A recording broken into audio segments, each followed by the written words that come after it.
I've been watching the newest season of Love is Blind with my girl.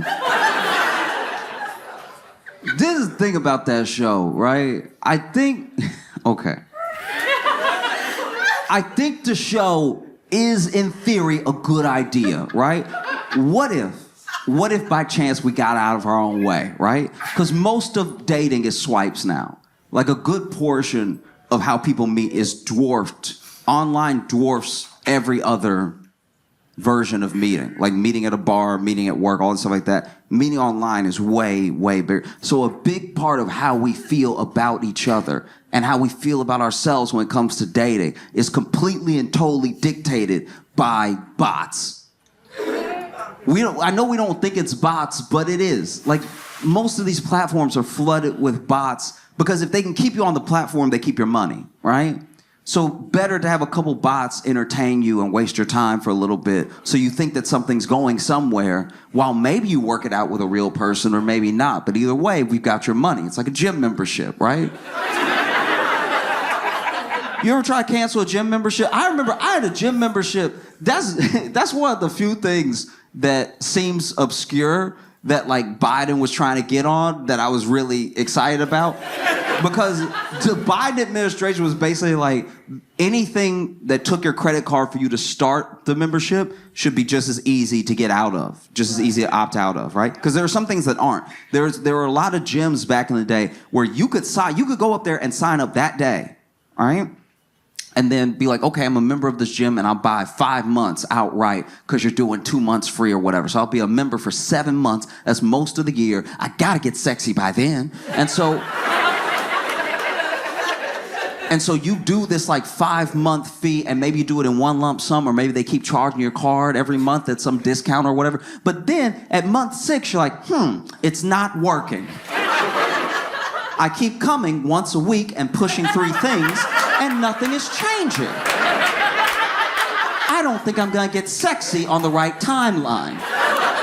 And I don't wanna be a member of this gym for 40 years, so you know what? I'm gonna cancel it. I'm gonna cancel my membership. And so then you go there, and this happened to me. You go to the gym, and you're like, I would like to cancel my membership. And at first they try to fight you. First they're like, no, you were just getting sexy, dog.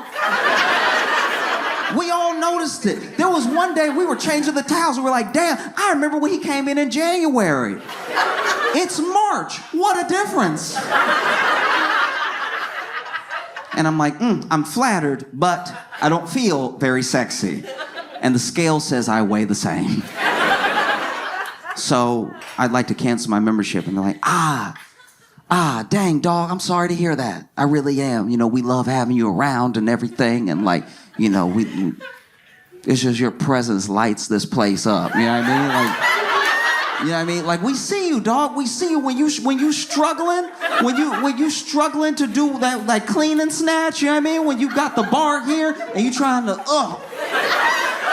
Whenever you're doing this, we laugh. It's such a great day. We gonna miss you, man. You sure you want to do this? Yeah, I gotta do it.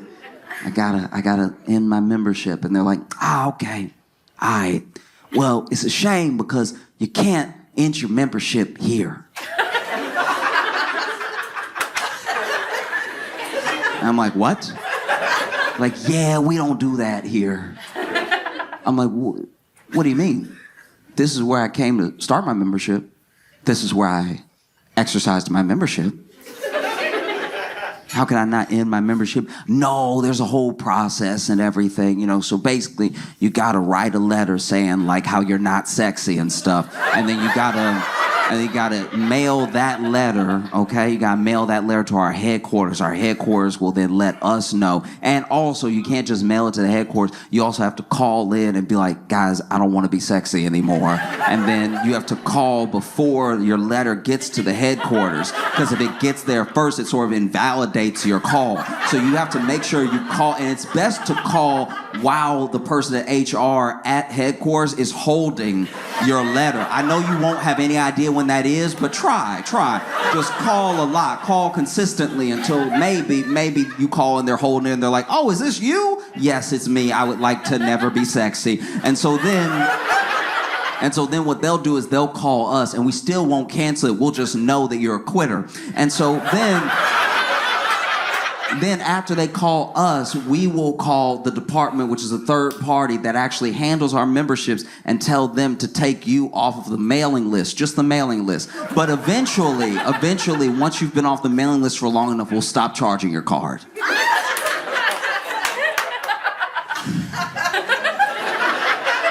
This seems like it should be illegal. Because it's a process that sounds like it's gonna take years. There was such a long process, and then they said I was no longer a member. I had stopped going, and then I saw where they still charged me. I called them, and that called them at the gym, and they were like, no, you gotta call headquarters. So I called headquarters, and I waited, and I waited, and I waited, and then someone finally got on the line being like, hey, I was about to take my break. Because the whole plan there is just to frustrate you so much so that you end up keeping it. Because what they want you to do is to still have it, and it's so hard to get rid of that eventually you go one day, and as soon as you go, you've basically renewed your membership and everything. They just want any way possible to squeeze as much money out of the people that are going, right? And so that's one of the things that Biden was like, oh, we gotta stop this, you gotta make it clickable. You know what I mean? You gotta make it just so that, did you click to start the membership? You should click to end the membership. It's like, wow, what a novel concept. You know what I mean? That's the type of thinking that comes from a man who doesn't have a lot of time to mess around. Do you know what I mean? He's like, let's get right to it, But that's what the dating platforms do. They just don't want you to cancel, right? And they've come up with tiers. They've come up with little systems to get extra money out of you. Super swipes, double super swipes, thirst trap swipe. All these little ways that maybe you can find someone. And even when you find someone, you're not finding someone. You're just allowed to start a conversation now. And so what if we got out of our own way? What if that really happened? Where people who genuinely wanted to find someone and didn't want to have any barriers on them, any sort of expectations or even some of their own preferences, right? Just wanted to get to know a person just as they are, right? We're just gonna talk. And what if we talked for so long, so many times, that we covered the amount of talking that it usually takes people in the real world months to cover? Because you know what it's like. You go on that first date. That first date is all surface level, if it's even true. It's like I try to be myself. I want everybody to feel comfortable being themselves. But as long as we're lying, we're lying. You know what I mean? If you're gonna lie, I gotta lie. I can't just show up being vulnerable and then you lie and then I look like a monster. So yeah, if you're gonna lie, then I gotta lie, You're gonna lie about the degree you have. I gotta lie about having a job. Gotta make sure that we fit each other's, each other's lies. And then you get to the truth. And sometimes truth is very disappointing, because sometimes, whether it's your fault or of no fault of your own, you've built up an idea of who a person is, and that idea of who they are sometimes trumps the person that you see in front of you. So then you see the real person after when you can't do it anymore. You know what I mean? One of the things the police used to do back when everybody was writing checks, and check fraud was this big thing because people con artists would get really talented at copying somebody's signature. When they thought that somebody might be one of these people, what they would do is they'd have them write something, but they wouldn't just have them write it once, because you can pretend to be someone else one time, 2 times, 3 times. They would have somebody, almost like when you got punished in school, they had to write the thing 50 times. And over time, you could see whether the person was bored or they just started getting in their head. Eventually, their true handwriting would show. And that's what we do when we get to know a person. After 3 months, you're like, look. There's a lot I didn't tell you about because I want you to stay.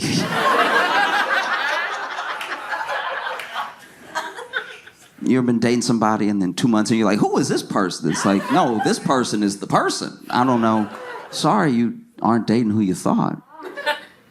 And so then you get all this talking. You get all this genuine quality time together, right? and I like this person, and so maybe this is my person, right?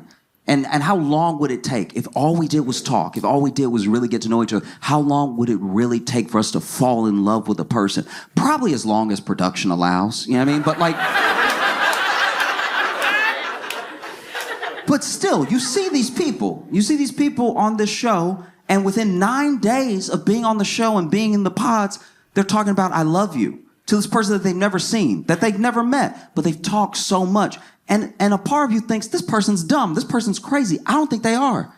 I think if you got to do a deep dive into a person, you could find whether or not you like really loved everything about this person, how their mind works, their sense of humor, all the little push and pull that the relationship has, you know? And then they do the reveal, which is usually where things go awry. Because it's hard to get out of your own way, and it's hard to change your nature, especially in 9 days, right? And so then sometimes they do this reveal. If you never watched the show, they're in the pods, and they chat, and they chat, and they chat, and then people are picking each other as they're chatting. And you're really picking off a personality. You don't know what this person is like, you know? Sometimes you're watching the show, and you're like, these two look like they would go together in the real world, and they're not picking each other now. That's so interesting, right? Then they do the reveal. The reveal is like, they're across a hallway with this carpet and the doors open and they see each other for the first time. And, you know, a lot of times it goes great. They get really excited. Oh, I happen to be in love with a person who happens to be beautiful. What a bonus. And then sometimes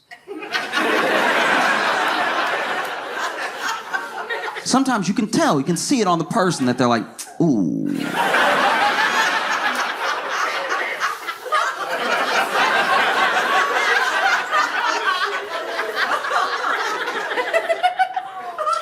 I am not blind.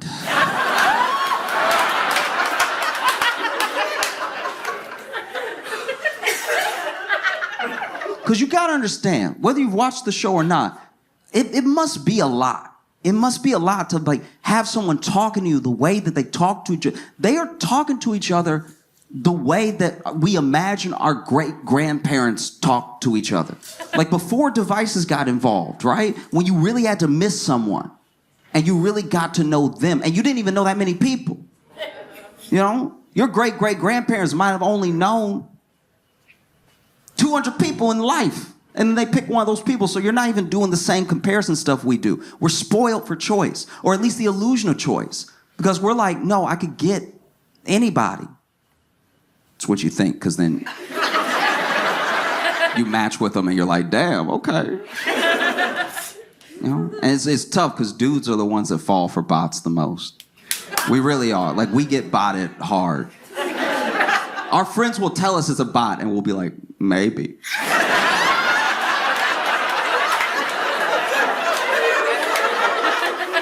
Maybe. Or maybe she's just into me. Maybe y'all just can't handle it. It's like, she keeps asking for your social security number. And for you to send her money through PayPal. Maybe she's going through a rough time, dog. I don't know. You ever thought of that? You ever thought about sometimes beautiful people are down on their luck? Because we all know it's beautiful people who never get anything for free. You know? But yeah, you see it. You see it on them, right? Because they were talking to each other so wild. I love you. They propose before they're allowed to see each other.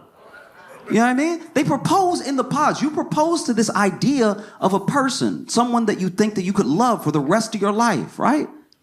And they are talking to each other the way our great-great-grandparents talked to. I'm talking about Civil War love letter talking to each other. You know those old Civil War letters? You ever read some of them? Oh, it's astounding. Dear Jebediah.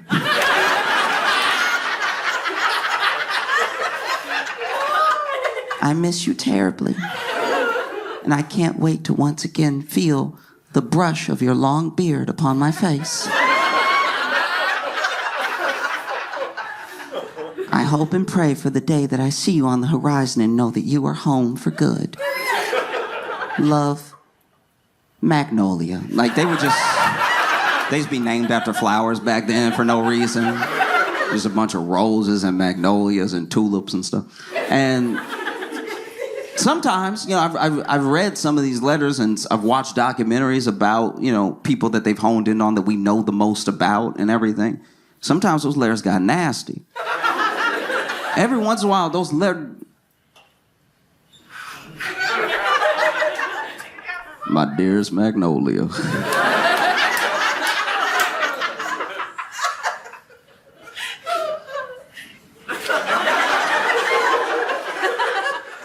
This war is a burden upon my soul. What keeps my fire alight is thinking of your warm embrace. I shudder to think if this letter is read by anybody but its intended.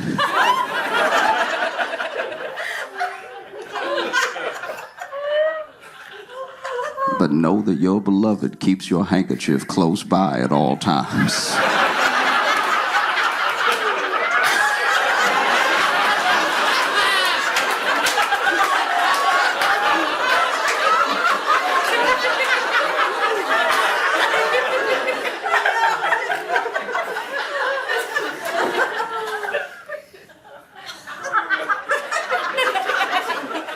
Your dearest Jebediah. With the long D.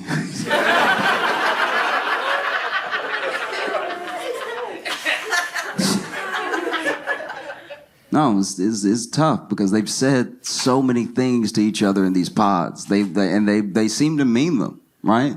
Because that's the other thing you can suss out a little bit more. When you're not swayed by someone's looks, what they just say, what does that mean?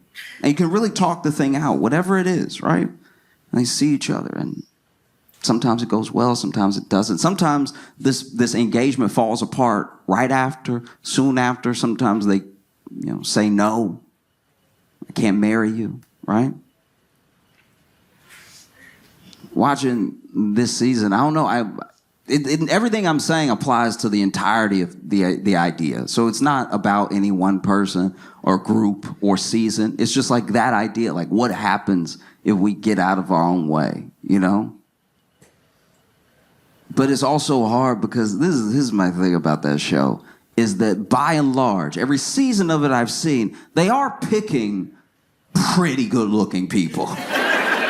Do you know what I mean? Like, they're picking people who these are gorgeous people, right? They have yet to pick someone that I'm really like,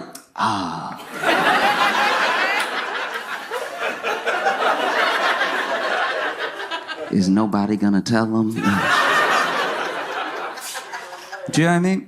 This is where I lose you. Okay.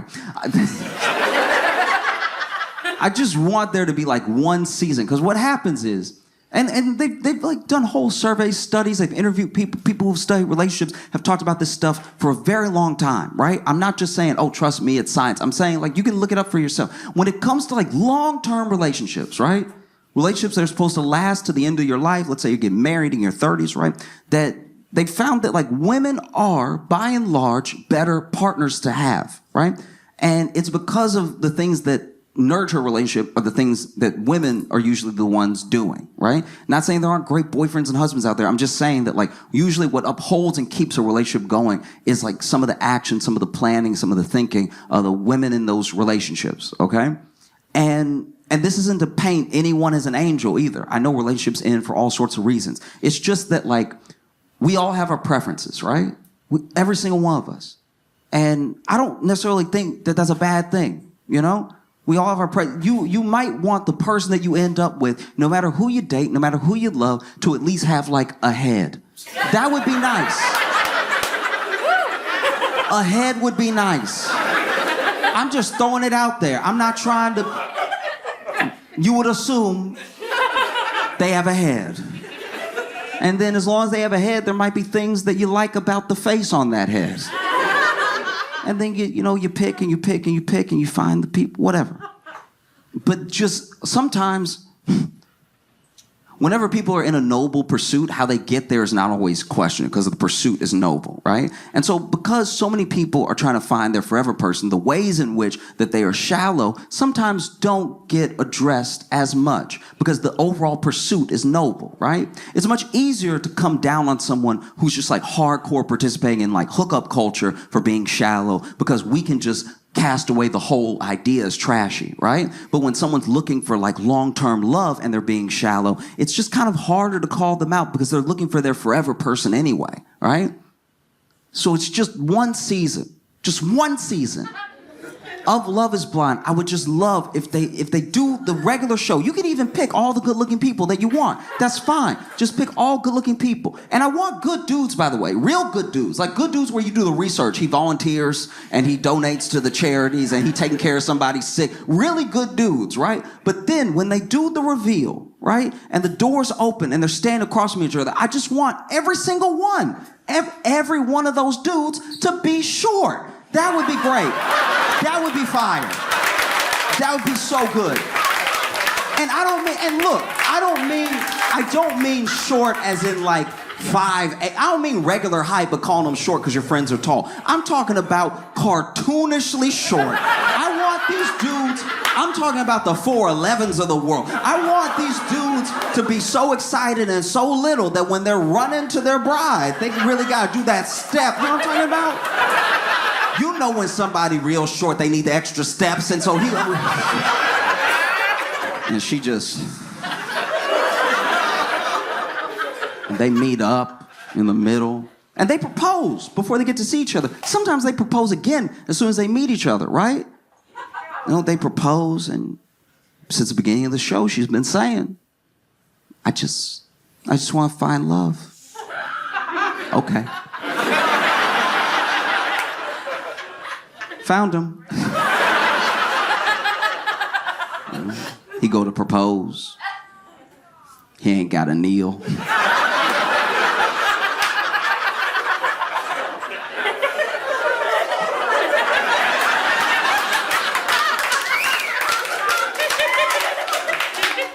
No, just really test it. See if his love is blind.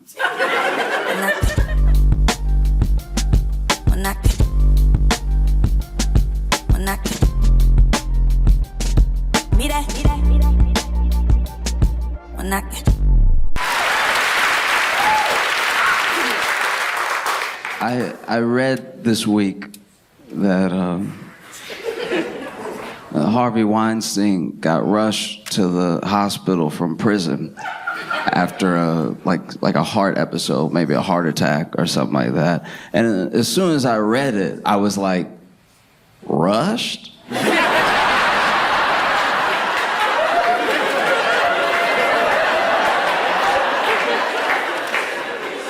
Do they not know? Oh, you can take your time with Harvey. You don't gotta run any red lights for Harvey. You don't need to put the siren on, just making turns like you.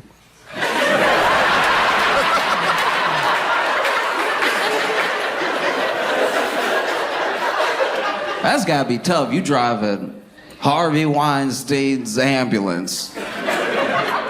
You hitting yellow lights, making decisions.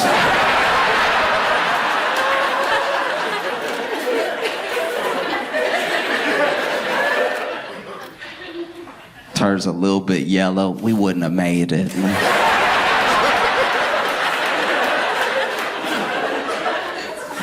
I'm sure even the guard at the prison, Harvey over here, the guard's like, oh no.